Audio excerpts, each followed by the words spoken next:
Call all hands. Beat to quarters.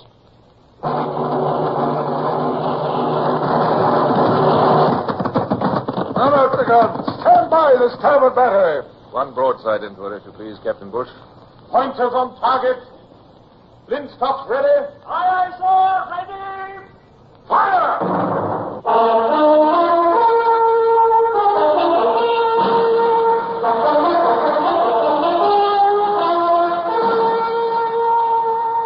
Presenting Michael Redgrave as C.S. Forrester's indomitable man of the sea, Horatio Hornblower.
Lagoon on the coast of Poland, known as the Fisher's Hat, we'd made havoc with Bonaparte's communications.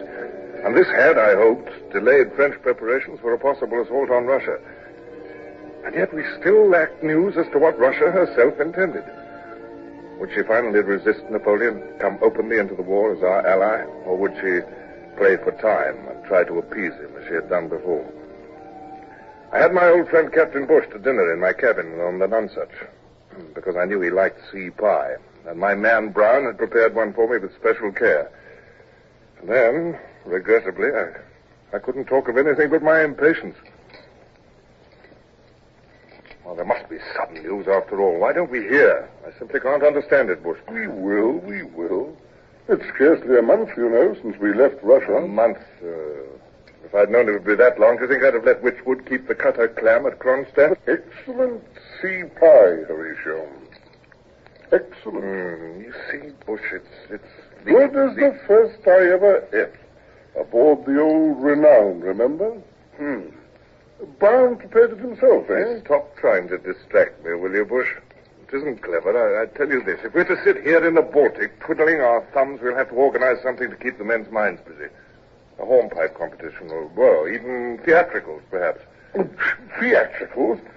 You can't be serious, Horatio. Well, why not? This lack of action is extremely bad for morale, Bush. And what's wrong with theatricals, anyway? Don't forget you were young yourself once. Well, you know, I can remember when... Yes? Come in. Ah, Midshipman Gerard. Well, Mr. Gerard? I've cut a clam inside to windward, sir. No. Yes, sir. At least Mr. Holt has told me to report her, sir. Well, don't let me dissuade you, Gerard. Your news is excellent. How far off is she? How up to windward, sir? We're running down to her. And let me see. Clam signals have dispatches for Commodore, sir. Well, are you sure? Why, yes, sir. At least that's what I... All right. Don't stammer. Always make sure you know your own mind, Mr. Gerard. Now, tell Mr. Hurst to make Commodore to Clam send dispatches on board as soon as practicable. And, well, bring the dispatches here immediately they come on board. All understood, Mr. Gerard? Yes, sir. Aye, sir.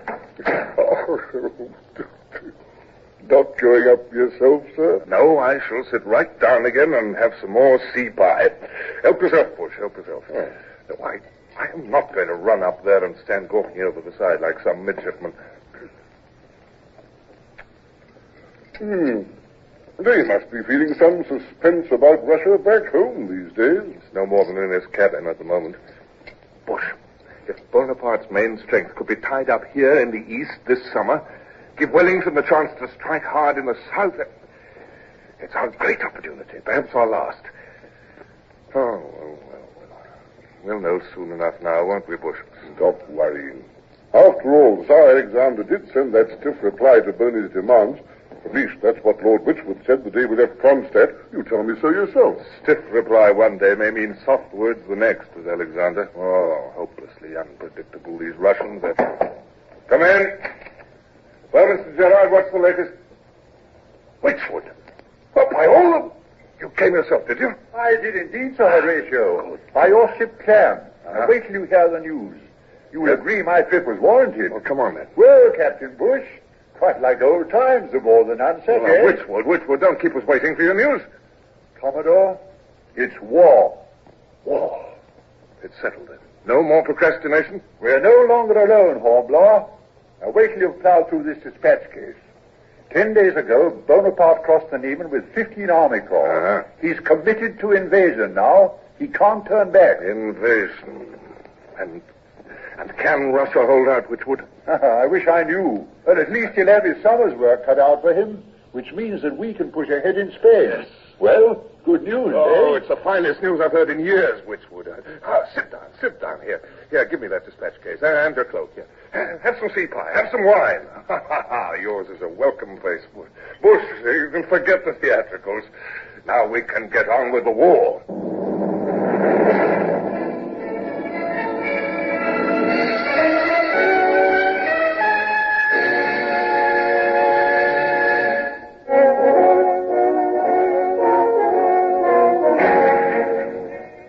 Wychwood, of course, had much to tell that afternoon. And I must say, for once, the man made highly satisfactory listening. Then there was the dispatch addressed to me by Lord Cathcart, our British ambassador in Russia. A few polite formalities, and then... Listen to this, Bush. You will, of course, render all the assistance in your power to our new ally, Russia. The main body of Bonaparte's army is already marching on Moscow, but I am informed that some 60,000 men under the Duke of Tarentum are now on the northern route to St. Petersburg. The Russian Imperial Staff urgently requires your squadron's assistance at Riga, which, of course, the French must capture before they can move on towards St. Petersburg. Riga? There's a fine harbor there, sir. The city's only a short distance up the river from the Gulf. Yes, I know, Bush, yes. The ambassador's tone is urgent, to say the least, Wychwood. With reason, Commodore. Frankly, there's a panic at the Russian court, and Riga is a vital spot, as well as vulnerable. Cathcart goes on to ask that I detach the cutter Clam, dispatch her back to England with the news. Yes, I don't like losing her. Well, we mustn't delay. Well, no doubt you wish to go with her, Lord Wychwood. Oh, naturally. When duty calls and all that, you know, Hornblower. I must ask you to wait while I complete my own dispatches for the Admiralty and a brief letter to my wife. Yes, they won't take long. Of course. Captain Bush, I suggest to tell the men that this is their chance to ride home, too. Oh, and one other thing, Wychwood. I shall send my secretary, Mr. Sorger, back to England in your charge to be tried by court-martial. I'll give you all the papers relating to his case. Very good, Commodore. I envy you, you know, Wychwood. Oh, yes, a glimpse of England at this time. Ha! Heaven alone knows when the rest of us will see it.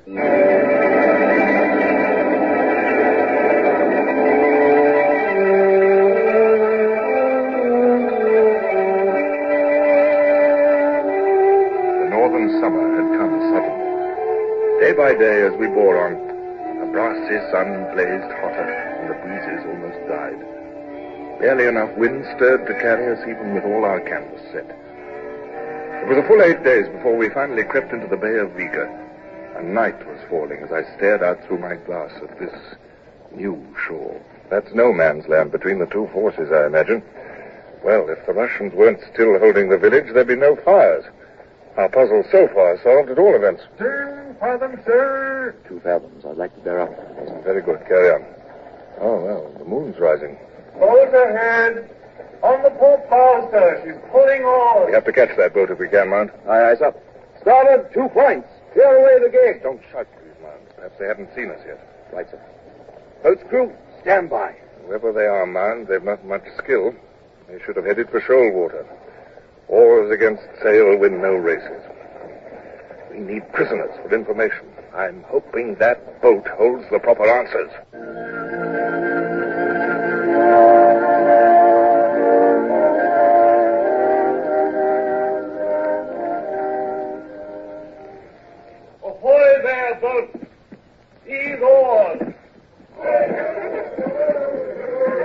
There's your pistol. I don't suppose I need to shoot again. I wonder if those fellows have... Well, rather a noisy night for our first visit, huh? We got them, sir. Excellent. They're Frenches, sir. We got them all. 2 officers, 3 men. As the 5 prisoners were thrust up over the Harvey's side, I saw the star of the Legion of Honor glittering on the chest of one young officer. He would be their leader, I concluded.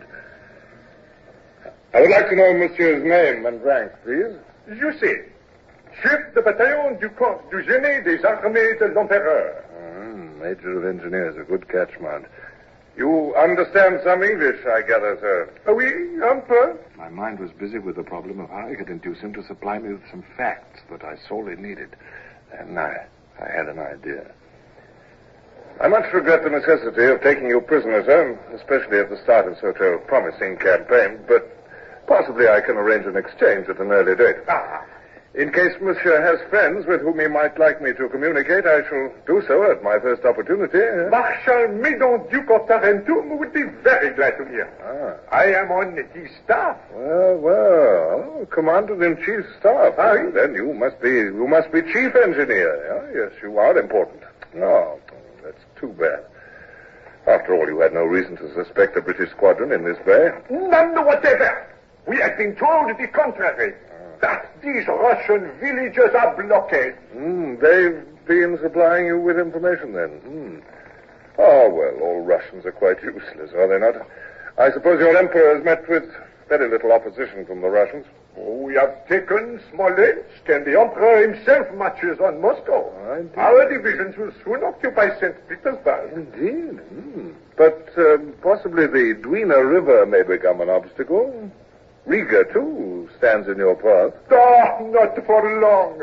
Just one bold push across the river mouth, and the Russians will dissolve the moment we have turned their flank. So that's what he'd been up to when we nabbed him, reconnoitering for a good place to land French forces across the mouth of the Dwina. A daring move, sir, worthy of all the great traditions of the French army. Of course, you have to cross the river before your operations can proceed. No doubt you have sufficient landing craft for your forces. Problems like that do not halt us, monsieur. We have barges, a score of them. Seize that Mitau before these stupid Russians could destroy them. Oh, indeed. But, of course, the Russians still hold both sides of the river. Well, for the moment. They hold on to our side, the western side, by nothing but their fingernails, however. But do not think me fool enough to reveal military information, sir. No chance of wheedling anything more from the cocky young major for the present. But at least I'd learned about those captured barges, and that they planned an attack soon, directly across the river's mouth. Oh, well, Russians are always incompetent, isn't it so, Major? A prompt assault on your part is, of course, it's a clever plan, allowing them no chance of digging in. But you will pardon me now, sir, if I attend to my duties? We'll return to the squadron, Mr. Mount, if you please. Armed with that tidy bit of information, I slept better than I'd hoped that night in an alien harbor. No doubt the Russians here at Riga were all confirmed landlubbers, but I could be counted on, I felt, to cope with this type of problem. I was even gratified, in fact, that the French were not discounting good sea water in their plans. The next morning, in my cabin, I had a conference with all 6 captains of my squadron. Well, it's quite clear then, gentlemen. The Russians still hold both river banks, the western one precariously. The French must cross that river if they're to surround Riga. When they try it, we shall bag as many barges as we can. Yes, we will. We'll carry out the patrol I've outlined each evening at sundown. The French will scarcely attempt such a barefaced plan by daylight. Now, are there any questions? You said, I think, sir, that my sloop Raven would hold one end of the defense line. Quite correct, Mr. Cole. You'll anchor each night on the very edge of the shoals to westward, the French side. It's your light draft that dictates that position. Mr. Vickery and Lotus guard the other river bank. All right, sir. The rest of us hold stations in between, and armed small boats will row guard at the mouth. Are your stations understood? Aye, sir. Then that will be all for the moment, gentlemen. Oh, one last word, please. Captain Cole spoke of our defense line, yet it's not so much a defense as a trap. Let them thrust their heads well into the noose before any alarm is given. Otherwise, we'll simply scare them off. Very well, gentlemen. Thank you for your attendance.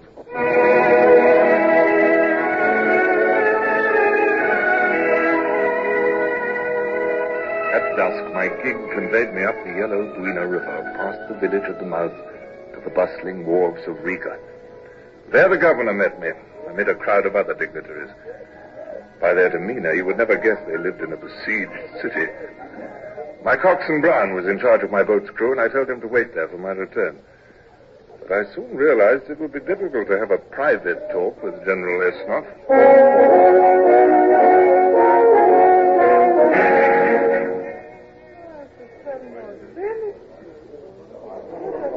Commodore, may I present the Intendant of Livonia, Count Canerin, and the Countess. They, too, are recently arrived at Riga. Why, well, yes, I know the Countess. We met at the Tsar's court. Another Russian dinner, Commodore? Do you feel you are equal to it this time? Well, I'm learning, Countess. At least I shan't give my whole attention to the hors d'oeuvre.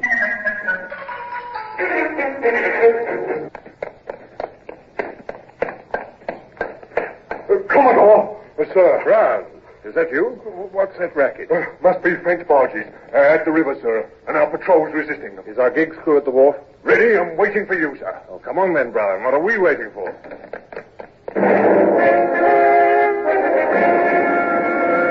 Is that you, Cole? Come alongside, please. Aye, sir. Oh, quite an eventful night. But their barges didn't get across, sir. Most of them put back. Put back? What caused them to? I was the one set up the alarm rocket, sir. What? Just as you planned. Then all hands fell in. The small boats pulled for the river here. The French... Mr. Cole, you sent up that rocket the moment you saw them? Why, yes, sir, certainly. Cole, you're... Oh, well, it's too late now. An enemy of our boats approaching, sir. Don't let these cut the rifle, eh? That's you, Lotus. Aye, sir. Bring her alongside the Commodore, men.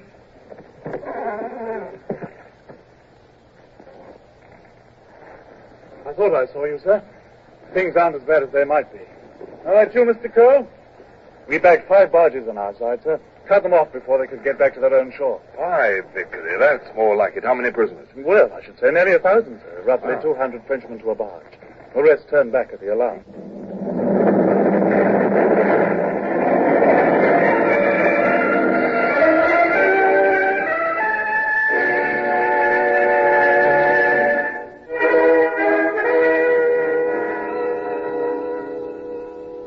Help but feel some disappointment. I'd hoped for a catch of at least a dozen barges, perhaps 2,500 men. And yet, it was my own fault, too. Who else placed Cole in its key position? At all events, thanks to young Vickery, we'd headed off the crossing for that night. Strange people, Russians.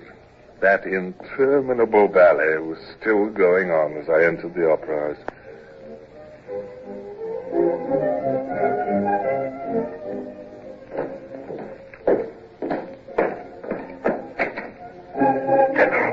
May I speak to you, please? Shh. Oh, see you, Commodore. Will you come outside the box a moment, please? Commodore, where have you been? The ballet has been beautiful. There was a slight distraction, sir. The Navy's job, of course. I regret I had to leave without advising you. The French were attempting to cross the river mouth in barges. We managed... How can we thank you enough, sir? You have struck a valiant blow for Mother Russia. Thank you, General. I feel I ought to warn you, though. They're sure to try this plan again, and if they do, we'll... Of course, we must talk of all these. But now you must come back into the box. You miss so much of this gala night. Well, sir, look, it's late, you know, and I insist. Oh, Commodore, the ballet has been so beautiful. Come. Thank you. Oh, you first, General. No doubt the war can wait another evening.